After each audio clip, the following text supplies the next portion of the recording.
Okay, let's try an example of adding unlike fractions. So that's fractions with different denominators, different bottom numbers. So 7/9 and 5/6. Okay, so I've got 7/9 here, 1, 2, 3, 4, 5, 6, 7 out of 9, and 1, 2, 3, 4, 5 out of 6.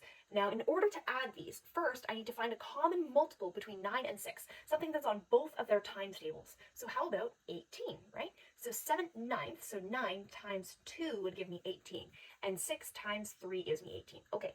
Now I know how to make 18 sections. Now that is a common multiple. Now what does that mean? So what that means is for all of my ninths, all of these little sections up here, I want to double the number of sections that I have. I want to split them into 2. So that instead of 9 sections, I have 18 sections.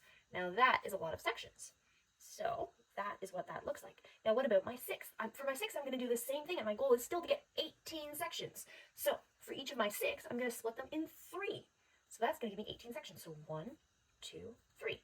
1, 2, 3. 1, 2, 3. Now you might notice something as I'm doing this. First of all, both of these bars now are going to have the same number of sections. Now what does that mean also? That these sections are all going to be the same size. This is the same size as this, right? Because if I divide this bar into 18 sections and an equal size bar right underneath it into 18 sections, of course my 18ths are going to be the same. Now it becomes pretty easy to add because I've got a whole bunch of 18ths and they're all speaking the same language.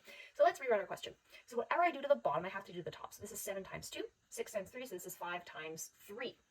Why is that? Well, remember how we had 7 sections here? Well, I split each of them in 2, right? So now instead of 7, I'm going to have 14. Same with the 5s. Instead of 5 sections here, I split each of them in 3. So now I'm going to have 5 times 3, which is 15.